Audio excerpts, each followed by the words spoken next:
వరుసగా రెండో రోజు కూడా స్టాక్ మార్కెట్లు లాభాలతో ముగిశాయి. ఉదయం నుంచి సానుకూలంగా స్పందించిన మార్కెట్లు ముగింపు సమయానికి పాజిటివ్ సెన్స్ ఇచ్చాయి. సెన్సెక్స్, నిఫ్టీ రెండు అదే బాటలో పరుగులు తీశాయి. 81,927.75 పాయింట్ల వద్ద సెన్సెక్స్ ముగిసింది. ఇక నిఫ్టీ బ్యాంకు 56,239.35 పాయింట్ల వద్ద ఎండ్ అయింది. స్టాక్ మార్కెట్లో జోస్తోనే ఇన్వెస్టర్లు హ్యాపీ జోస్లోకి వెళ్లారు. ఇక ఇదే అంశానికి సంబంధించి పూర్తి సమాచారం మా మార్కెట్ నిపుణులు ప్రభు మల్లెపాటి అందిస్తారు.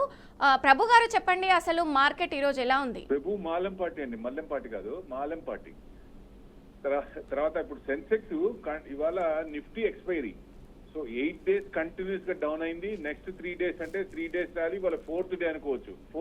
4 days నుంచి మనకి పెరుగుతోంది. ఎందుకంటే మన ఆర్బీఐ గవర్నర్ గారు మార్కెట్ కి బూస్ట్ ఇచ్చారు. సో దానివల్ల కొంచెం పాజిటివ్ వచ్చింది. సో కొంచెం పెరుగుతోంది. కాకపోతే ఇవాళ నిఫ్టీ ఎక్స్పైరీ కాబట్టి హై నుంచి కొంచెం ప్రాఫిట్ బుకింగ్ అవుతుంది కదా. సో ప్రాఫిట్ బుకింగ్ అయింది, ఎక్స్పైరీ డే మూవ్స్ కాబట్టి పొజిషన్ క్లియర్ చేస్తారు కాబట్టి కొంచెం తగ్గింది.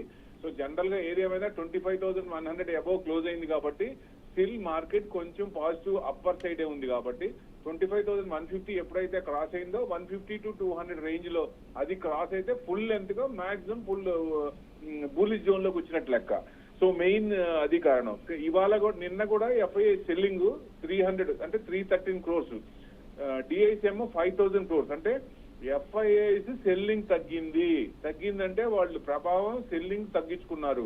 సో మార్కెట్ కొంచెం బాగుంటుందనే ఉద్దేశం కొంచెం తగ్గారు కాబట్టి నెక్స్ట్ ఇవాళ పొజిషన్ ఏం చేశారని అప్పుడే రాదు. ఎఫ్ఐఎస్ డీటెయిల్స్ అప్పుడే రావు, నైట్ కి వస్తాయి. సో అప్పుడే తెలీదు. సో నిన్నటి పొజిషన్ అయితే అది. సో చిన్నగా వాళ్ళు తగ్గించుకున్నారు. సో డెఫినెట్ గా వాళ్ళు ఎప్పుడైతే పాజిటివ్ లోకి వస్తారో అప్పుడు మార్కెట్ కొంచెం పెరిగే ఛాన్స్ ఉంటుంది. ప్రొవైడెడ్ ఇప్పుడు యుఎస్ లో టెరిఫ్ ట్రమర్స్ అనేది సెటిల్ అవ్వాలి కాబట్టి ఇండియా యుఎస్ రిలేషన్స్ కనుక సెట్ అయితే ఏదో ఒక రోజు ఈ నెలలో రావచ్చా, నెక్స్ట్ మంత్ రావచ్చా, ఎప్పుడోసారి రావచ్చు, న్యూస్ రావచ్చు సెటిల్ అయింది. ఎందుకంటే వాళ్లే షట్ డౌన్ లో ఉన్నారు. యుఎస్ ఇబ్బంది పడుతోంది.